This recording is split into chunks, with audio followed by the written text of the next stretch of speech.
Segala kemuliaan hanya bagi Tuhan yang sudah menyiapkan segala sesuatunya dalam hidup kami. Untuk kami terus jadi berkat, untuk kami terus menjadi tanda dan alamat. Untuk kami terus hidup dalam anugerah demi anugerah. Untuk kami menjadi pembawa anugerah dimanapun kami berada. Sehingga nama Tuhan dipermuliakan, nama Tuhan ditinggikan. Dan dunia melihat bahwa Allah yang kami sembah adalah Allah yang hidup. Di dalam nama Yesus kami siap menerima kebenaran yang daripadamu. Kami percaya bahwa kebenaran Tuhan yang terus membawa kami kepada segala kebenaran yang memerdekakan kami. Di dalam nama Yesus kami ucap syukur dan berdoa. Kami siap menerima yang terbaik. Amin, amin, amin. Hidup itu bukan mundur ke belakang, tapi maju ke depan. Makanya kaca spion itu kan lebih kecil daripada kaca depan. Betul? Karena kita maju. Kaca spion itu hanya untuk berawas-awas, mengingat-ingat untuk supaya kita tetap waspada. Oke, 37 tahun mungkin secara umur, secara usia atau secara fisik kita masih segar. Tetapi ingat, waktu terus berjalan. Tuhan menghendaki semakin terus kita maju, semakin tua, semakin berumur, kita juga harus semakin dewasa di dalam Tuhan. Amin. Apalagi ketika bicara tentang gereja. Gereja itu setidaknya bicara tentang 3 hal. Yang pertama, gereja bicara tentang keluarga. Ketika bicara tentang keluarga, di dalamnya tentu ada bapak, ibu rohani, kemudian saudara-saudara rohani. Bapak, ibu, anak. Otomatis ada saudara-saudara rohani. Nah, orang yang baru kenal kepada Yesus itu ibaratnya bayi rohani. Normalnya kalau seorang bayi baru lahir itu bukan ditaruh atau ditempatkan di barak tentara. Tetapi normalnya di keluarga. Oleh sebab itu gereja juga harus menjadi rumah bagi setiap orang percaya. Lalu amin. Iki ngono omahmu, bahasanya sederhana seperti itu. Iki keluargamu. Jadi yang namanya keluarga mungkin yang namanya selisih paham itu ada. Betul? Di sini ada yang punya anak lebih dari 2 atau lebih dari 1? Ada? Oh enggak ada yang punya anak? Oh, ada ya. Begitu. Pernah enggak anak saudara itu berantem? Semangat banget sering gitu ya. Terima kasih buat kejujurannya. Kalau yang namanya anak ketika mereka berantem, pernah enggak? Anak kecil nih. Kemudian berantem. Terus ngomongnya gini, wes tukaran terus, gak dulur-duluran. Berantem terus, aku akan keluar dari rumah. Masih kecil, ada enggak seperti itu? Mereka berantem, tapi juga kembali lagi. Seperti tidak terjadi apa-apa. Nah, kalau gereja bicara soal keluarga, mungkin selisih paham itu ada. Yang namanya orang itu kan, kita lahir dari keluarga yang bermacam-macam kan. Dari suku yang mungkin bermacam-macam pula. Cara berpikirnya berbeda pula. 1 orang 1 pikiran. 2 orang 2 pikiran. 200 orang 200 pikiran. Makanya saya sering mendapati rekan-rekan gembala. Itu kadang mohon maaf. Kalau gembala saudara seger ganteng ya. Itu tua sebelum waktunya. Karena apa? Mikir jemaati. Makanya seringkali saya itu mengamat-amati. Ya mungkin pengamatan saya terbatas. Kalau saya khotbah di depan, saya lihat siapa wanita yang paling kelihatannya tertekan wajahnya. Biasanya ibu gembala. Biasanya, tapi kan tidak selalu. Karena apa? 1 orang 1 pikiran. Kalau 200 orang 200 pikiran. Bayangkan saudara, seorang gembala harus memahami bukan hanya 1-2 orang yang cara berpikirnya berbeda, tapi 200 orang. Makanya wajar kadang tanpa disadari ada gembala yang rodok stres dikit itu. Wajar. Betul? Wajar kalau menurut saya. Tetapi apapun itu kalau kita sudah berbicara tentang keluarga, yang namanya keluarga tetap keluarga, amin. Saudara boleh selisih paham. Tetapi kita ini kan tetap saudara. Walaupun bukan saudara secara kandung tapi saudara dalam Tuhan. Nah, ketika kita berbicara tentang gereja dan gereja bicara tentang keluarga, saudara dan saya ini adalah keluarga. Coba lihat kiri kananmu, kowe iki dulurku. Nah, jadi kalau ada apa-apa, saudara mohon maaf ya, ojo gampang mutung. Wah, gak saling kono. Gak enak, saya pindah ke gereja lain aja. Saudara mau cari gereja dimanapun di muka bumi ini, tidak ada yang sempurna. Kalau mau sempurna, cepat-cepat kita pergi ke surga. Gak ada yang sempurna. Halo? Kita ada justru untuk saling melengkapi. Satu dengan yang lainnya. Saudara ada untuk memperlengkapi saya ada untuk melengkapi saudara. Kita saling membangun, saling menerima. Saling membantu untuk mengeluarkan setiap potensi ilahi yang Tuhan taruh dalam hidup kita. Amin. Itu yang pertama, ayatnya cari sendiri ya. Loh, ada di Alkitab gereja bicara soal keluarga. Kedua, gereja bukan hanya bicara soal keluarga, tapi juga bicara tentang rumah Allah. Saudara ini adalah batu hidup. Batu-batu hidup yang disusun untuk pekerjaan pelayanan. Menjadi bait sucinya Allah. Menjadi baitnya Allah. Otomatis ketika bicara soal rumah Allah, untuk menyatukannya itu kan butuh semen. Semennya itu apa? Komitmen. Komitmen yang didasari oleh kasih dan destiny. Jadi gereja itu juga bicara soal bait Allah atau rumah Allah. Jadi saudara ini batu-batu hidup. Batu-batu hidup. Yang mungkin Tuhan izinkan untuk digesek. Supaya bangunnya itu lebih mudah. Yang ketiga, gereja juga bicara tentang tubuh Kristus. Ketika bicara tentang tubuh Kristus, itu bicara tentang fungsi. Kristus adalah kepala, saudara dan saya adalah anggotanya. Segala sesuatu instruksinya harus dari kepala. Tapi yang jadi masalah, sudahkah kita berfungsi? Percuma kita lengkap, tapi tidak berfungsi. Punya mata, punya kaki, punya telinga. Ketika bicara soal tubuh Kristus, sekecil apapun fungsi saudara, memang seharusnya kita berfungsi sesuai dengan kapasitas yang sudah Tuhan tetapkan di dalam hidup kita. Ada yang jadi tangan, ada yang jadi kaki, ada yang jadi telinga dan lain sebagainya. Ini bicara soal fungsi. Jadi setiap orang percaya itu harus didorong untuk terus berfungsi dalam gereja Tuhan. Mungkin bukan pelayanan yang sifatnya gerejawi atau mimbar. Karena di luar sana ada banyak pelayanan yang bisa kita kerjakan. Salah satunya adalah menjadi kabar baik dan membawa kabar baik. Itu pelayanan yang membuat kita bisa berfungsi sebagai tubuh Kristus.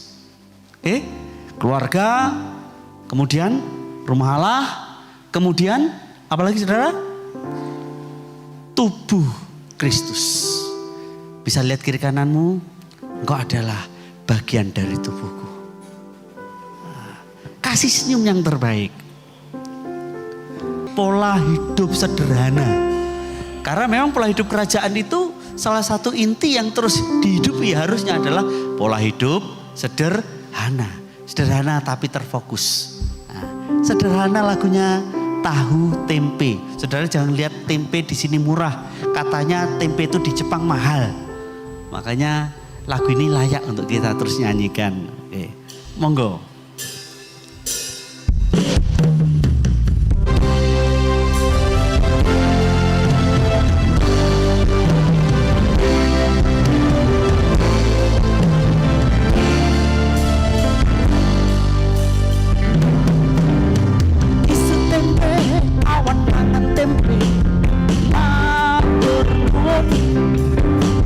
Sore tahu, bengi pangan tahu,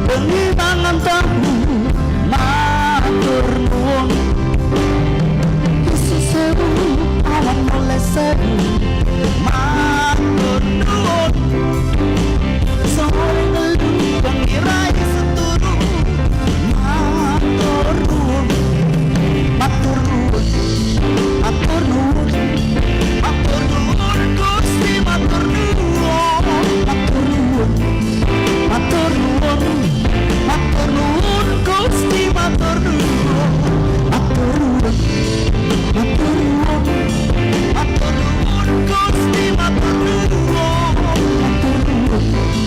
matur nuwun matur nuwun Gusti matur nuwun. Sederhana kan? Jadi kalau ada bapak-bapak yang mulai ngeluh soal makan, nyanyikan lagu ini, Bu. Ingat lagunya Pak Yusa, matur nuwun. Kenapa kita seringkali antara umur dan wajah itu tidak sesuai? Umurnya 24, wajahnya 42. Karena tidak pernah mengucap syukur. Ya. Jadi saya suka lagu ini. Ini salah satu pengalaman pelayanan yang pernah saya kerjakan di jalan. Jadi orang ngamen itu kan tidak selalu dapat banyak. Kadang pagi dapat 1.000 maksudnya. Sore dapat 1.000. Apa yang kita lakukan? Hal yang pertama, mengucap syukur. Saya percaya saudara tidak mungkin 1.000. Parkir aja 2.000. Artinya kita punya banyak alasan untuk tetap bersyukur. Oke? Paulus memberikan prinsip sederhana sekali. Di Filipi pasal 4 ayat yang ke-8. Oke, Filipi 4 ayat yang ke-8. Saya bacakan ya. Jadi akhirnya saudara-saudara, semua yang benar. Oke. Ini benar ini memiliki arti berpikir berdasarkan kebenaran. Jadi bukan desas-desus, bukan prasangka atau asumsi, tapi benar-benar sebuah fakta. Dan kebenaran yang ditekankan adalah kebenaran firman Tuhan. Salah satu kunci komunikasi atau hubungan yang membuat kita makin dewasa itu bukan prasangka, bukan desas-desus, bukan asumsi, tapi fakta atau kebenaran. Nah, dalam membangun hubungan, Paulus mengajak jemaat itu seperti ini. Berpikir berdasarkan kebenaran firman Tuhan. Semua yang benar itu yang harus kita pikirkan. Kemudian semua yang mulia, yang terhormat, memiliki nilai yang tinggi. Hal-hal yang sopan, terhormat, bukan hal yang vulgar. Saya percaya saudara bisa mengartikan sendiri. Itu yang harus ada di dalam pikiran kita. Kemudian semua yang adil, jujur, hal-hal yang lurus. Memikirkan keadilan, di dalamnya ada integritas, bukan kecurangan. Kalau kita memiliki cara berpikir seperti ini, pikiran kita dipenuhi dengan hal yang seperti ini, nggak ada kekurangan, nggak ada saling memanfaatkan satu dengan yang lain. Saya percaya hubungan kita makin dewasa di dalam Tuhan. Halo, amin. Cara pandang kita terhadap sesama itu menentukan, atau dapat saya katakan seperti ini, kedewasaan kita itu bisa dilihat dari cara pandang kita terhadap sesama. Lanjut. Semua yang suci, hal-hal yang murni secara moral. Cara berpikir kita harus benar-benar cara berpikir yang murni, suci, kudus. Lanjut. Apalagi saudara? Semua yang manis, semua yang sedap didengar, semua yang disebut kebajikan dan patut dipuji, pikirkanlah itu.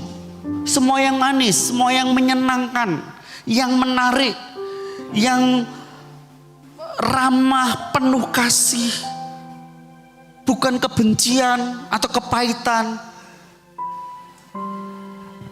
Dalam hidup bersama ada kata saling yang harus kita kerjakan. Tetapi ingat, ada pula kata saling yang harus kita hindari. Dan tidak boleh kita lakukan. Saling menggigit, itu tidak boleh dilakukan. Loh ada loh benar saudara. Mungkin tidak menggigit secara gini enggak. Kemudian saling apa? Saling memfitnah. Saling menghormati itu harus dilakukan. Saling mendahului dalam memberikan hormat. Saling mengasihi, saling menolong. Nah, semua yang manis itu harus ada di dalam pikiran kita. Sebelum kita lebih lanjut, kita akan teruskan dulu ya. Sedap didengar. Ini hal-hal yang pantas untuk kita katakan. Artinya kita harus punya saringan. Tidak semua memang harus dikatakan di depan orang. Jangan karena beralasan saya ini orangnya terbuka, tidak mau ditutup-tutupi. Tapi perkataan kita itu tidak ada saringannya, itu bisa menyakitkan orang. Halo? Kalau kita sudah tahu lah kelemahan sesama kita, kadang tidak perlu diucapkan dan diungkapkan. Cukup simpan itu di dalam hatimu. Betul? Hidup bergereja itu memang unik saudara. Ada orang-orang tertentu itu sekali ada orang-orang tertentu tuh cara berpikirnya aneh itu. Tapi memang Tuhan izinkan itu ada dalam gereja. Contoh pikirannya negatif terus ada loh. Bayangkan saudara ketemu dengan orang yang pikirannya negatif terus. Saudara ketemu senyum, dipikir apa? Ngenyek. Saudara ketemu tidak senyum, sombong. Serba salah kan? Jalan bareng, hujan. Kalau pikirannya positif ngomongnya seperti apa? Puji Tuhan, hujan. Ini adalah berkat Tuhan. Tapi yang pikirannya negatif, berkat sih berkat, hujan sih hujan. Hujannya biasa, tapi kenangannya itu loh yang bikin sakit loh, repot kan? Benar enggak? Orang kalau pikirannya positif, lihat mawar itu keren banget, wih bagus ya. Yang pikirannya negatif, bagus sih bagus, tapi tahu enggak durinya itu menyakitkan. Nah, tapi itu ada, selalu ada dalam komunitas orang percaya. Tapi itu memang Tuhan izinkan. Tapi tahu enggak itu bagus buat hati kita. Karena Tuhan tetap izinkan ada orang-orang yang dia pakai untuk membuat kita makin dewasa di dalam Tuhan. Nah, kemudian yang patut dipuji. Jadi segala sesuatu yang layak menerima pujian dan pengakuan baik dari Allah maupun dari manusia. Semua yang patut untuk dipuji. Oke. Lebih jelasnya saya akan coba baca di versi firman Allah yang hidup. Dikatakan seperti ini. Saudara sekalian yang saya kasihi, pada akhir surat ini saya ingin mengatakan satu hal lagi. Arahkanlah pikiran saudara kepada hal-hal yang benar, yang baik dan adil. Arahkanlah. Jadi Tuhan menghendaki untuk saudara dan saya mengarahkan pikiran kita kepada hal-hal yang benar, yang baik dan yang adil. Kemudian setelah mengarahkan apa? Renungkanlah hal-hal yang murni dan indah serta kebaikan dan keindahan di dalam diri orang lain. Nah, ada kalanya kita perlu mencatat kebaikan sesama kita. Gak usah jauh-jauh. Pernah satu ketika suami istri, saya selalu mencatat kebaikan dan keburukannya. Mohon maaf ya, ini tidak mendiskreditkan. Wanita itu kesalahan masa lalu itu ingatnya detail saudara. detail betul. Ingatannya tajam. Nah, kebalikannya dengan laki-laki. Pria itu pelupa kalau bicara soal kesalahan. Padahal baru bikin salah. Itu ngomongnya, ya sudahlah yang lalu biarlah berlalu. Jeta sih. Gitu.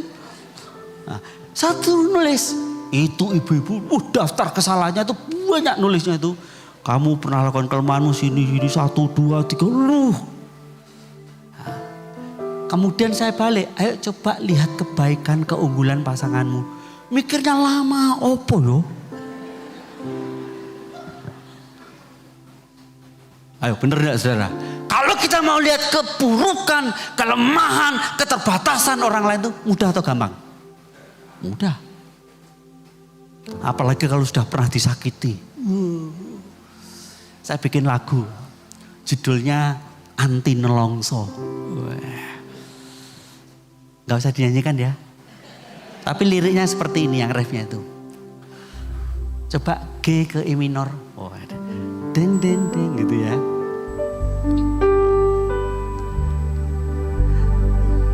Ora bakal aku nyawang buri, klemben-klemben, roti-roti, bien-bien, saiki-saiki, sing wis bien rasa disesali. Sudah ya, bocorannya gitu aja dulu.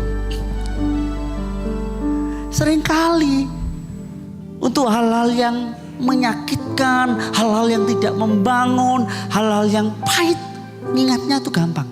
Tidak perlu direnungkan. Tapi untuk hal-hal yang baik, oh Tuhan, mikirnya seperti itu. Dalam hidup bersama, coba kita melihat hal-hal yang baik dari orang-orang yang jadi keluarga rohani kita. Persoalan ada yang ngentutan, sudahlah. Coba lihat hal yang baik. Oke? Dan renungkan itu.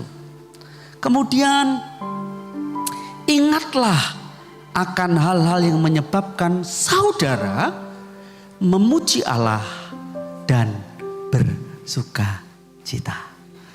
Saya suka apa yang pernah saya baca, Charlie Chaplin. Itu pernah bikin humor. Ketika dia sampaikan humor itu semua orang ketawa. Ketika sampaikan humor yang sama, di orang yang sama untuk kedua kalinya. Orang ketawa tapi tidak seperti seheboh yang pertama. Yang ketiga kalinya humornya sama, orangnya sama, garing. Kemudian dia bilang seperti ini.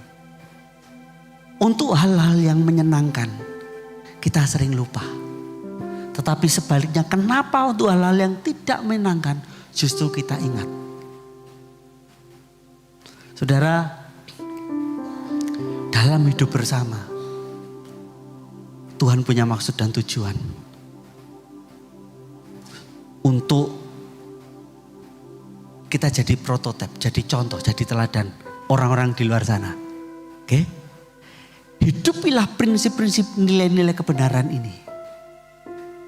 Arahkanlah pikiran kita, renungkan, dan terus ingat. Bukan hal yang mudah, butuh perjuangan. Tapi ada Roh Kudus yang memberikan kita kekuatan. Halo, amin.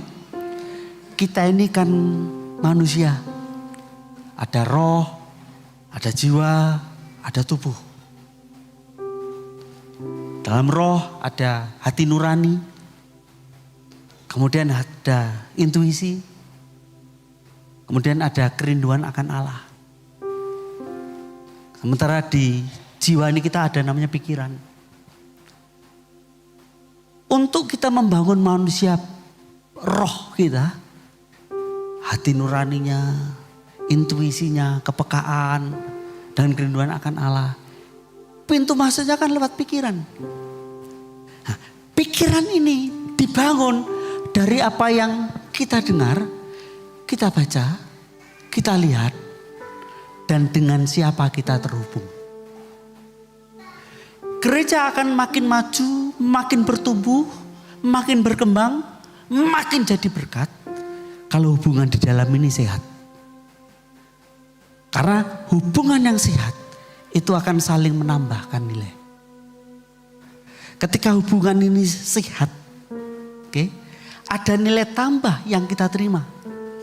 Dan ketika nilai tambah ini mengubah hidup kita, manusia batiniah, manusia rohani kita, itu akan dengan mudah dibangun. Jadikan gereja saudara itu keluarga, bait Allah, dan tubuh Kristus. Amin. Mari saling membangun satu dengan yang lainnya.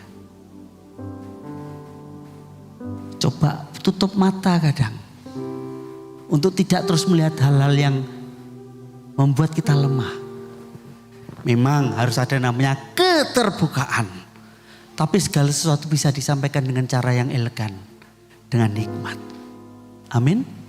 Dari berkati hari ini, dari berkati malam ini, sing penting dipraktek nih.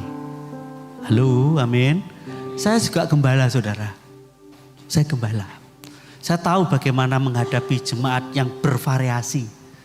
Jemaat kami itu ada yang dari Manado, ada yang dari Kupang, ada yang dari Papua. Macam-macam, ada yang benar dari desa betul. Bervariasi. Dan saya selalu tekankan akan hal ini. Perbedaan kita. Itu seni yang harus kita bangun. Untuk kita menghidupi nilai kerajaan yang sama. Nilai yang membuat kita terus bertumbuh. Terus maju tidak pernah mundur. Terus naik dan tidak pernah turun. Saling menerima, saling menasihati, saling membangun. Tuhan Yesus memberkati. Amin.